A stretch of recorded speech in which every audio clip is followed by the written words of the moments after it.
my name's Kelly. I'm a forensic psychologist and CBT therapist. And today we are talking about trauma. So have you ever wondered why trauma can sometimes leave you speechless? So as you will know from some of my other videos and maybe lots of other things that you've read, it's not just about what I'm showing you, but trauma hijacks our brain in two ways. So we have the bottom up and the top down.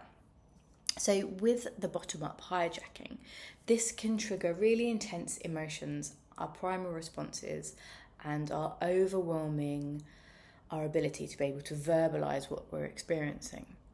So when we are experiencing the bottom-up hijacking, individuals can become really overwhelmed by intense emotions and physiological sensations, such as fear, panic, or dissociation. And when we're experiencing those states, the brain prioritizes our survival mechanisms over our higher order functioning like language and rational thought. So it can really, when we're experiencing trauma, it just impacts our ability to sometimes be able to speak, to be able to explain ourselves. But interestingly, it can also impact upon our non-verbal communication.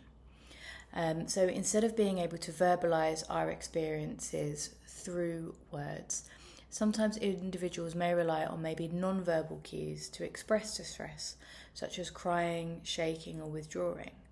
So their ability to articulate what they're feeling or experiencing verbally may be greatly reduced, or sometimes even temporarily lost. But then if we think about the top-down hijacking, this disrupts our cognitive function. So again, thinking about the speechlessness, it makes it harder for us to find the right words or to express our thoughts coherently. So with the cognitive impairment here, as the top-down hijacking disrupts the higher cortical region, so particularly the prefrontal cortex, which can impair cognitive functions such as our language processing, the memory retrieval, and our executive functioning. So it's having that difficulty expressing our thoughts. So individuals may struggle to find the right words to express their thoughts or emotions coherently, or they may be experiencing word finding difficulties, where people know the right word to say, but they struggle to actually be able to retrieve those words to express them.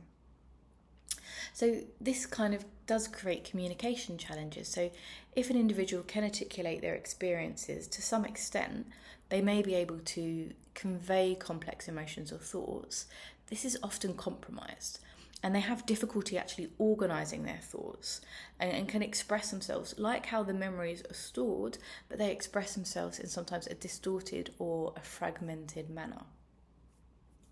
But even though this can all occur, we can experience it when we're experiencing trauma, that being able to process trauma, be able to heal from the trauma is possible with time, sometimes by ourselves, or sometimes we need some support from a professional.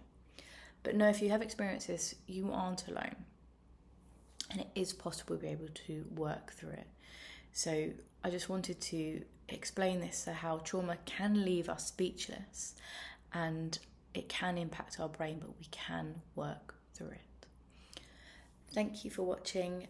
Please take care. As always, please like and subscribe and let me know anything else you'd like me to cover in future videos.